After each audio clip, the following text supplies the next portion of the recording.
إن الحمد لله نحمده ونستعينه ونستغفره ونؤمن به ونتوكل عليه ونعوذ بالله من شرور أنفسنا وسيئات أعمالنا من يهده الله فلا مضل له ومن يضلله فلا هادي له وأشهد أن لا إله إلا الله وحده لا شريك له وأشهد أن محمدا عبده ورسوله أما بعد فإن خير الحديث كتاب الله وخير الهدي هدي محمد صلى الله عليه وسلم وشر الأمور محدثاتها وكل محدثة بدعة وكل بدعة ضلالة وكل ضلالة في النار. أعوذ بالله السميع العليم من الشيطان الرجيم. إن جاءكم فاسق بنبأ فتبينوا أن تصيبوا قوما بجهالة فتصبحوا على ما فعلتم نادمين. تمام قسم کی تعریف، توصیف، کبریائی، بڑائی، بزرگی اللہ رب العالمین کے لیے لائق و زیبا ہے، جو تنے تنہا تمام جن و انس کی عبادت کا مستحق ہے. ہزارات درود و سلام ہو تمام انبیاء کرام پر، خصوصاً اس ذات مبارکہ مطہرہ مقدسہ پر جن کا نام نامی اسم گرامی احمد مجتبی محمد مصطفیٰ صلی اللہ علیہ وسلم.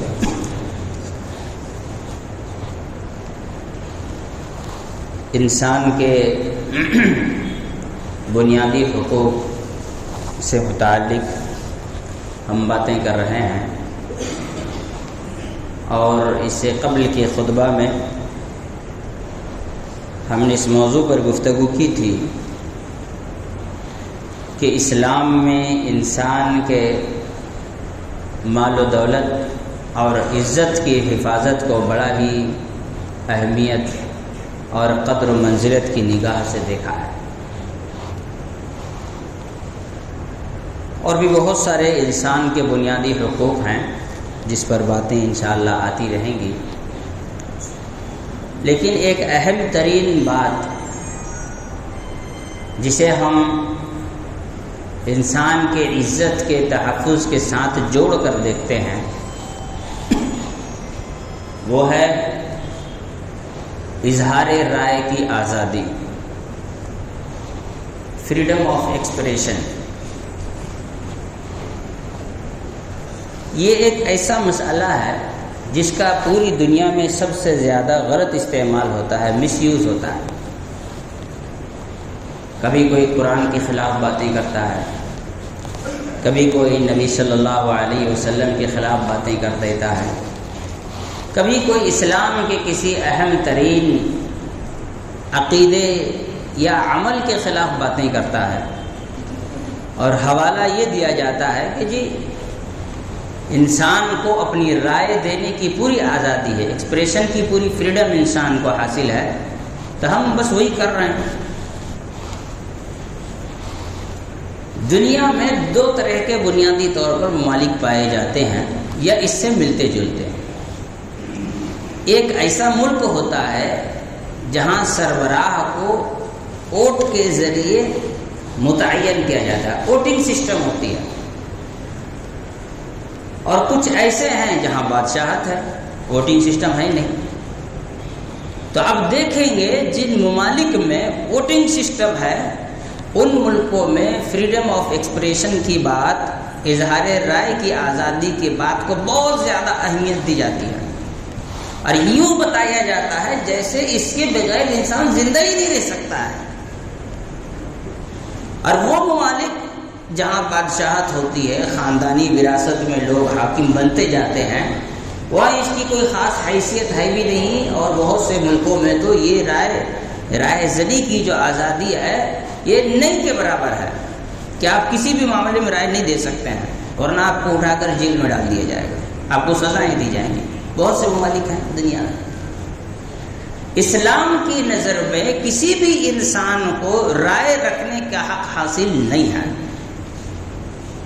آدمی رائے رکھنے کی آزادی تب حاصل کرتا ہے جب وہ اس کے قابل ہو. جو انسان اس قابل نہ ہو وہ اس معاملے میں رائے نہیں دے سکتا ہے. اب یہاں پر دو تین باتیں سمجھنے کی چیزیں ہیں. پوری دنیا میں جہاں لوگ اپنی رائے دے کر کے دنگے فساد لگا دیتے ہیں، لڑائیاں ہو جاتی ہیں، جھگڑے ہو جاتے ہیں، وہاں پر بھی کچھ قوانین ہیں کہ آپ اپنی رائے دیں تو اس سے پہلے آپ کو ان باتوں کا خیال رکھنا ہوگا کہ آپ کی رائے سے کسی انسان کو دلی طور پر تکلیف نہیں پہنچنی چاہیے۔ آپ جو بھی رائے دیں وہ ان سائنٹیفک نہیں ہونا چاہیے۔ انہیں الٹی سیدھی آپ بیان بازی کرنا شروع کر دیے لوگوں کو بیوقوف بنانے کے لیے۔ اب جو بھی رائے دیں وہ رائے قانون کے دائرے میں ہونی چاہیے۔ اب جو بھی رائے دیں وہ رائے ملک کے تحفظ میں خلل پیدا کرنے والی نہیں ہونی چاہیے۔ آپ جو بھی رائے دیں وہ رائے ملک کے دستور کے خلاف نہیں ہونا چاہیے، ملک کے بقا، اس کی سالمیت کے خلاف نہیں ہونی چاہیے۔ اس طرح کی شرطیں لگائی جاتی ہیں، لیکن عام طور پر ہوتا یہ ہے کہ اس رائے کا استعمال جو میجورٹی کمیونٹی ہوتی ہے، جو اکثریت والا طبقہ ہوتا ہے، اسے منچاہا استعمال کرتا ہے، اپنی مرضی سے جب چاہا جہاں چاہا بول دیا، اور قانون کے پہرے دار اس پر کسی بھی قسم کی شکنجہ کشی کی طاقت اس لیے نہیں رکھ پاتے ہیں کیونکہ آنے والے انتخابات میں انہیں اپنے ووٹ بینک کو سنبھالنا ہوتا ہے۔ اب ایسی صورت میں ہمیں یہ بات یاد رکھنی چاہیے، کوئی آپ کے بارے میں کوئی بھی رائے قائم کر لے، لیکن آپ جب بھی کسی کے بارے میں رائے قائم کریں آپ اسلامی قانون کے دائرے میں رہ کر رائے قائم کریں۔ اور اسلام کیا کہتا ہے؟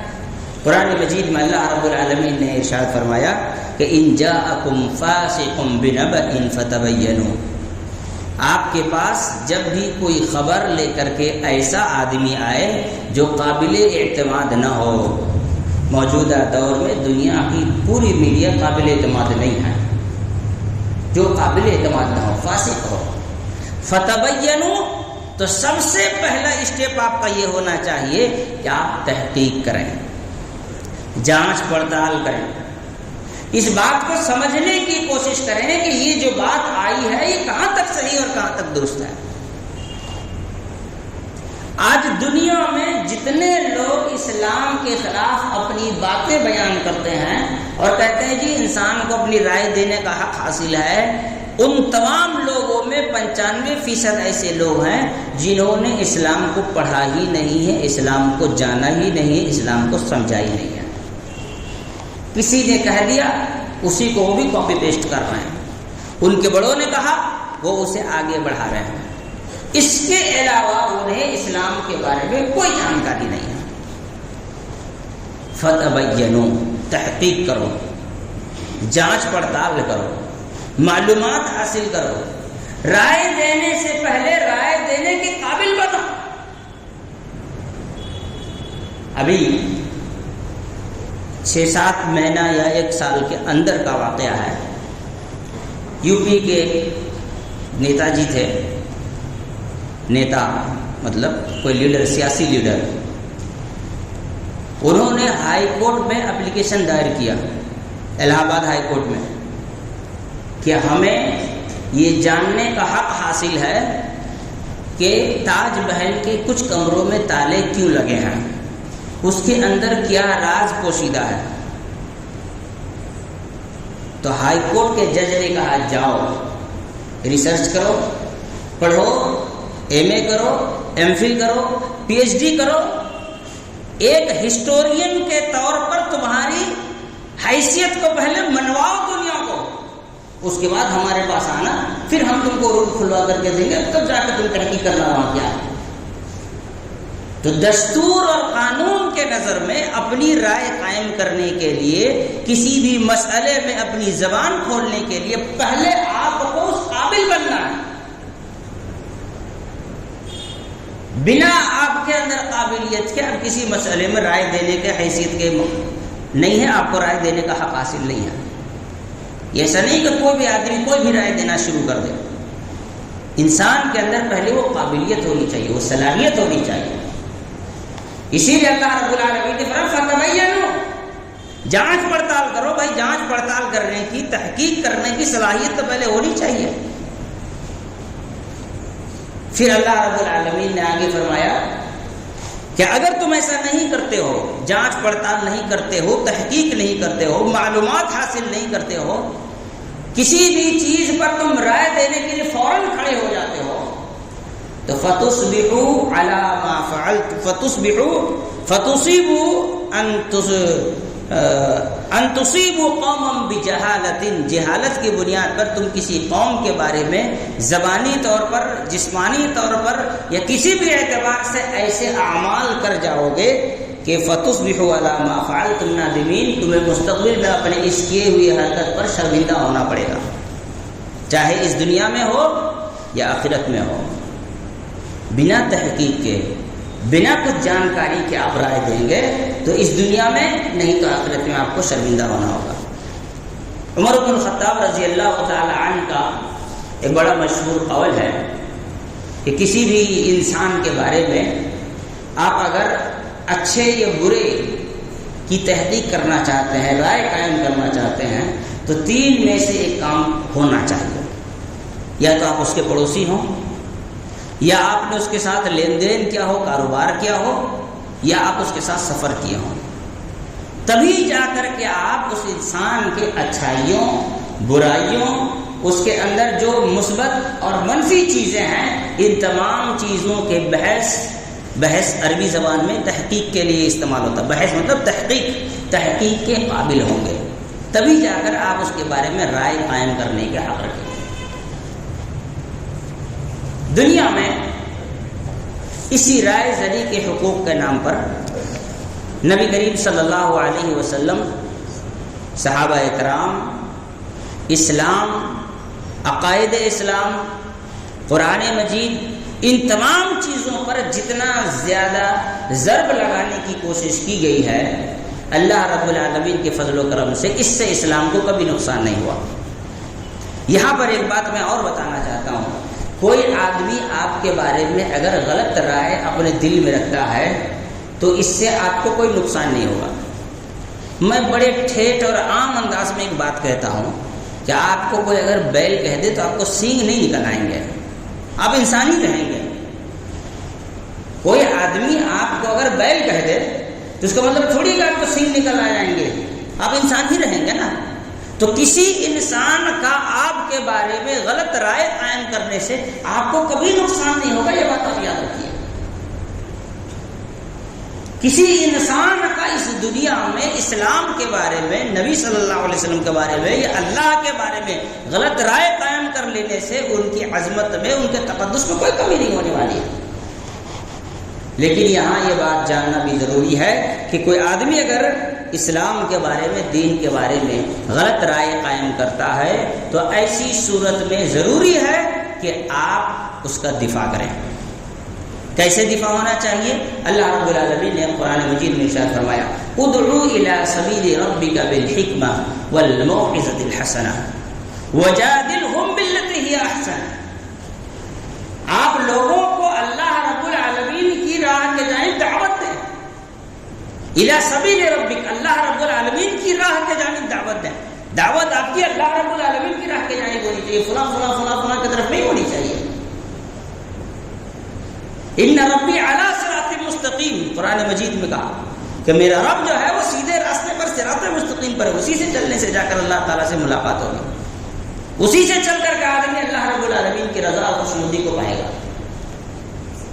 تو ادعو الی سبیل ربک، اپنے رب کی راہ کی جانب آپ حکم دیں، بالحکمہ، حکمت کے ساتھ. حکمت کیا ہے؟ اللہ رب العالمین نے قرآن مجید میں ارشاد فرمایا یاسین والقرآن الحکیم، سورہ یاسین کی ایک دم ابتدائی آیت. والقرآن الحکیم، قسم ہے اس قرآن حکیم کی، اس حکمت والی کتاب کی. تو حکمت کیا ہے؟ کلام الہی حکمت ہے. یہ جھوٹی باتیں، مکاریاں، بزرگوں کے قصے، من گھڑت واقعات، گول مٹول باتیں کر دینا کہ واضح نہ ہو کہ بھائی ہاں بولا کہ نہ بولا، سمجھ میں نہیں آیا، اسے حکمت نہیں، اسے منافقت کہتے ہیں۔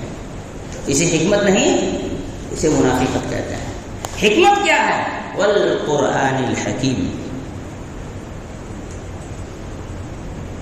ایک بڑا پیارا واقعہ ہے نبی کریم صلی اللہ علیہ وسلم کی حکمت کا، کہ اللہ کے رسول صلی اللہ علیہ وسلم نے حکمت کے ساتھ لوگوں کو اسلام کی طرف دعوت کیسے دی۔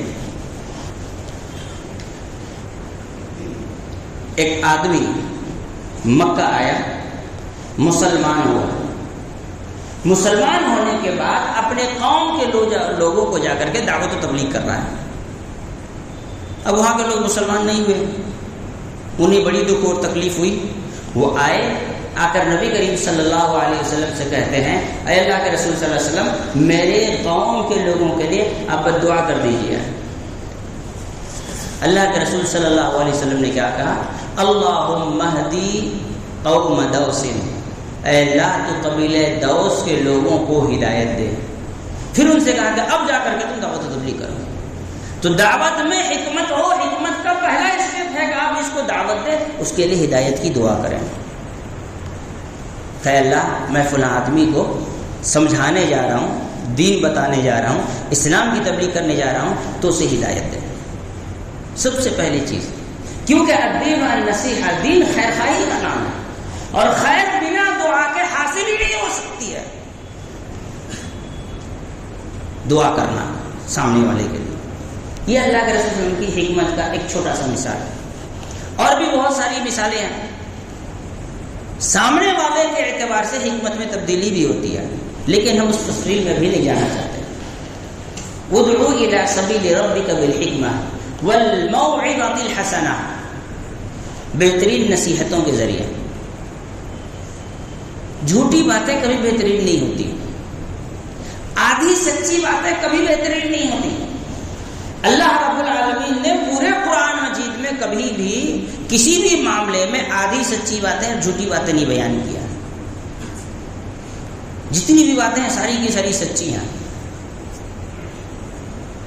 وَجَادِلْهُمْ بِالَّتِي هِيَ أَحْسَنُ، اور آپ ان سے ضرورت پڑے جدال کرنے کی، بیٹھ کر کسی ٹاپک پر بحث کرنے کی، تو آپ صحیح راستہ چنیے ٹاپک کرنے، بحث کرنے کا، ڈیبیٹ کرنے کا۔ صحیح راستے کا کیا مطلب ہے؟ پہلی چیز یہ ہے کہ آپ جس ٹاپک پہ ڈیبیٹ کر رہے ہیں آپ کو اس کے بارے میں نالج بھی ہو۔ بنا علم کے بیٹھ گئے بحث کرنے کے لیے۔ اب دیکھیں، ایک بحث ہوئی ابراہیم علیہ السلام کی ایک بادشاہ سے۔ الم تر الی الذی حاج ابراہیم فی ربہ ان آتاہ اللہ الملک اذ قال ابراہیم ربی الذی یحیی ویمیت قال انا احیی وامیت قال ابراہیم فإن اللہ یأتی بالشمس من المشرق فأتی بها من المغرب فبہت الذی کفر۔ دیکھیں، اس میں تین باتیں ہیں۔ اللہ تعالیٰ نے ایک آدمی کو بادشاہت دی تو وہ تکبر میں، غرور میں اتنا پھول گیا کہ وہ کہنے لگا کہ میں ہی رب ہوں۔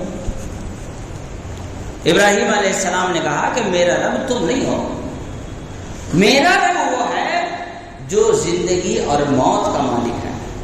تو سب سے پہلی بات، سامنے والے کے دعوے کو جھٹلانا کہ تمہارا جو دعویٰ ہے وہ غلط ہے۔ ہاں آپ کہہ رہے ہیں صحیح ہے، لیکن میں اس میں تھوڑا سا اختلاف کے ساتھ یہ کہنا چاہتا ہوں، یہ سب سے بڑی مکاری ہے۔ اس طرح کی باتیں اسلام میں جائز نہیں ہیں۔ بھائی اگر وہ صحیح ہے تو پھر آپ بحث کس بات پر کر رہے ہیں؟ آپ کا دعویٰ صحیح ہے لیکن میں تھوڑا سا اختلاف رکھتا ہوں، یہ ایسا کہیں بھی قرآن میں حدیث میں نہیں کہا گیا۔ کیا کفار اور مشرکین اللہ کی عبادت نہیں کرتے تھے؟ تو کہا جاتا تم صحیح ہو لیکن تھوڑا سا اختلاف یہ ہے کہ تم اللہ کے ساتھ دوسروں کی عبادت کرتے اور ہم نہیں کرتے۔ اللہ نے کیا کہا؟ قُلْ يَا أَيُّهَا الْكَافِرُونَ لَا أَعْبُدُ مَا تَعْبُدُونَ وَلَا أَنْتُمْ عَابِدُونَ مَا أَعْبُدُ وَلَا أَنَا عَابِدٌ مَا عَبَدتُّمْ وَلَا أَنْتُمْ عَابِدُونَ مَا أَعْبُدُ لَكُمْ دِينُكُمْ وَلِيَ دِينِ۔ 4 بار اللہ تعالیٰ نے کہا کہ آپ کہہ دیجئے میں جس کی عبادت کرتا تم نہیں کرتے۔ وہ تو کہہ سکتے تھے کفار کہ ارے ہم بھی تو اللہ کی عبادت کرتے ہیں، نماز پڑھتے ہیں، روزہ رکھتے ہیں، حج کرتے ہیں، زکات دیتے ہیں، یہ سب کرتے تھے۔ وہ تو کہہ سکتے تھے نا ہم تو کرتے ہیں. اللہ نے کہا نہیں تم نہیں کرتے ہو. ہمارے سماج کے لوگ ہوتے کہاں جاتے ہیں؟ ٹھیک ہے آپ صحیح ہیں لیکن اتنا ہے کہ ہم میں آپ میں اختلاف یہ ہے کہ آپ اللہ کے ساتھ ایک بہت زیادہ بھی نہیں، اہل مکہ صرف ایک، ہر قبیلے کا ایک تھا بس، اس سے زیادہ نہیں تھا. 40-50 مورتیوں کی پوجا نہیں کرتے تھے، ہر قبیلہ والا اپنا ایک مورتی رکھا ہوا تھا بس. تو کہہ سکتے تھے کہ بھائی بس اتنا اختلاف ہے کہ اس کو ہٹا دو، بات باقی ہم میں سب ایک چیز ہے. نہیں، اسلام نے کہا کہ ہو ہی نہیں سکتا تم اپنے دعوے میں سچے ہو، تمہارا دعویٰ جھوٹا ہے کہ تم اللہ کی عبادت کرتے ہو. کیوں؟ کیونکہ تم شرک کرتے ہو. تم اللہ کے ساتھ ایک کو ملا، آدھے کو ملا، اس کے بھی آدھے کو ملا، نہیں مانا جا سکتا ہے. تو سب سے پہلی چیز سامنے والے کے دعوے کی تردید ہے کہ آپ کا دعویٰ ہی غلط ہے کہ آپ رب ہو ہی نہیں سکتے. میرا رب تو وہ ہے جو زندگی اور موت کا مالک ہے. ابراہیم علیہ السلام نے کہا. اب اس آدمی نے ایک کو بلایا، قتل کر دیا، دوسرے کو چھوڑ دیا. اللہ ہم بھی موت و حیات کا مالک ہوئے. تو ابراہیم علیہ السلام سمجھ گئے کہ اس کی عقل موٹی ہے، اسے یہ سب باتیں سمجھ میں نہیں آئیں گی، اس کو کچھ ایسی دلیل دینی ہوگی کہ بات بھی بن جائے اور اسے سمجھ میں بھی آ جائے. تو کہا کہ ٹھیک ہے، میرا رب وہ ہے جو سورج کو پورب سے نکال کر کے پشچم میں ڈبا دیتا ہے. تم رب ہو تو پشچم سے نکال کے پورب میں ڈبا دو. جیسے ہی ابراہیم علیہ السلام نے اسی بات کہی، اللہ نے فرمایا فَبُهِتَ الَّذِي كَفَرَ. کافر کیا ہو گئے؟ لاجواب ہو گئے، سکوت طاری ہو گئی، چپ ہو گئے، کوئی جواب نہیں تھا کہ بھائی اللہ رب العالمین جس کی میں عبادت کرتا ہوں وہ سورج کو پورب سے نکالتا ہے، پشچم میں ڈبو دیتا ہے، پشچم سے نکال کر کے پورب میں ڈبا کے دکھا دو، میں مان جاؤں گا.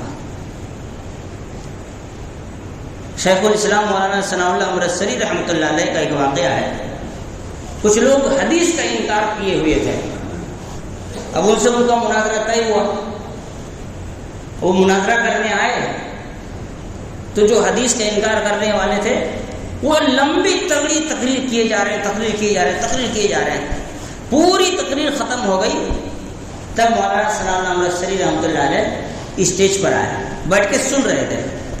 آئے، سامنے ٹیبل رکھی ہوئی تھی، ٹیبل پر اپنا رومال رکھا، کہا مان لو یہ ایک منکر حدیث کی لاش ہے، مان لو یہ ایک منکر حدیث کی لاش ہے. اب اس کو ہم نہلائیں کیسے، کفنائیں کیسے، دفنائیں کیسے؟ ذرا تم میں سے کوئی مجھے سمجھا دو تو بات بن جائے. اب قرآن میں نہ تو جنازے کی نماز کا طریقہ موجود ہے، نہ غسل دینے کا طریقہ موجود ہے، نہ کفن پہنانے کا طریقہ موجود ہے، وہ تو حدیث میں ہے. اب وہ بیچارہ کیا کرے؟ بھاگے سب وہاں سے شور مچاتے ہوئے. تو بتانے کا مقصد وَجَادِلْهُم بِالَّتِي هِيَ أَحْسَنُ، ٹھوس، مضبوط اور تگڑی دلیل ہونی چاہیے. شاہ اسماعیل شہید رحمۃ اللہ علیہ نے جب تقویۃ الایمان لکھی تو کچھ لوگوں نے کہا کہ آپ کی کتاب ہم دیکھ رہے ہیں، اس میں کچھ باتیں بڑی سخت ہے، لہجہ تھوڑا، انداز تھوڑا نرم کرتے تو بڑا اچھا ہوتا. تو شاہ اسماعیل شہید رحمۃ اللہ علیہ نے کہا لکڑی اگر پرانے پیڑ کی ہو، مضبوط ہو، تو کاٹنے کے لیے کلاڑی بھی مضبوط چاہیے. یہ پلاسٹک کی چیز لے کر ٹھکر ٹھکر کرتے رہو گے، لکڑی کاٹ نہیں پاؤ گے. وَجَادِلْهُم بِالَّتِي هِيَ أَحْسَنُ. اللہ رب العالمین نے قرآن مجید میں ایک مناظرتی بات کہی، قُلْ أَرَأَيْتُم مَّا تَدْعُونَ مِن دُونِ اللَّهِ مَاذَا خَلَقُوا مِنَ الْأَرْضِ أَمْ لَهُمْ شِرْكٌ فِي السَّمَاوَاتِ اوتونی بکتاب من قبل هذا او اثر من علم ان کنتم صادقین. کیا اے لوگو تم جن کو اللہ کے علاوہ پکارتے ہو، بتاؤ ان لوگوں نے اللہ رب العالمین کی اس زمین میں کیا پیدا کیا ہے؟ کیا آسمان کو بنانے میں ان کا کوئی ہاتھ ہے؟ پھر آگے اللہ رب العالمین نے فرمایا تمہارے پاس کوئی کتاب ہو، کوئی دلیل ہو، کوئی علمی باتیں ہو تو لے کر کے آؤ اگر تم سچے ہو. تو اللہ رب العالمین نے قرآن مجید میں جدال کا، بحث کرنے کا سلیقہ بتایا. آخری بات اس سلسلے میں یہ ہے، قرآن مجید نے کسی بھی انسان کے ساتھ بات کرتے ہوئے، اپنی رائے دیتے ہوئے اس بات کی تلقین کی کہ سامنے والے کے عقیدے میں جو لوگ عظیم ہیں ان کو گالیاں نہ دو. وَلَا تَسُبُّوا الَّذِينَ يَدْعُونَ مِن دُونِ اللَّهِ فَيَسُبُّوا اللَّهَ بِغَيْرِ عِلْمٍ. اگر کوئی آدمی کسی غیر مسلم سے بحث کر رہا ہے اور وہ کہتا ہے اس کے معبود کے بارے میں غلط باتیں کرتا ہے، اس کو گالیاں دے دیتا ہے، اس کو چڑھاتا ہے، تو اللہ رب العالمین نے اسلام میں اسے حرام قرار دیا. کیوں؟ کہ تم ان کے معبودان باطلہ کو گالی دو گے، وہ تمہارے حقیقی معبود کو گالی دینا شروع کر دے گا. تو اظہار رائے میں جب آپ ڈیبیٹ کریں، اب بحث کریں، اب باتیں کریں، اسلام نے بڑی سختی کا سخت قانون بنائے ہیں.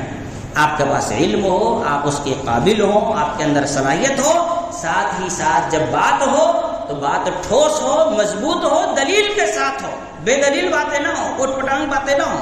اور ساتھ ہی ساتھ جب سامنے والے سے بات ہو تو ایسی صورت میں آپ ان کے معبودوں کو گالی نہ دیں، نہیں تو جہالت میں وہ اللہ رب العالمین کو گالی دیں گے اور اللہ کو گالی پڑھنے کا سبب آپ بنیں گے.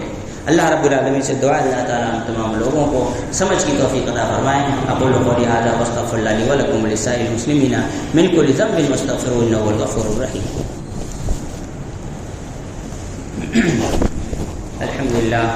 الحمد للہ کفا وسلام علی عبادہ الذین اصطفى. اما بعد اعوذ باللہ السمیع العلیم من الشیطان الرجیم. ان اللہ وملائکتہ یصلون علی النبی یا ایھا الذین آمنوا صلوا علیہ وسلموا تسلیما. اللهم صل على محمد وعلى آل محمد كما صليت على إبراهيم وعلى آل إبراهيم إنك حميد مجيد. اللهم بارك على محمد وعلى آل محمد كما باركت على إبراهيم وعلى آل إبراهيم إنك حميد مجيد. عباد الله رحمكم الله، إن الله يأمر بالعدل والإحسان وإيتاء ذي القربى وينهى عن الفحشاء والمنكر والبغي يعظكم لعلكم تذكرون. اذكروا الله يذكركم وادعوه يستجب لكم ولذكر الله تعالى أعلى وأولى وأجل وأتم وأكبر. الله يعلم ما تصنعون.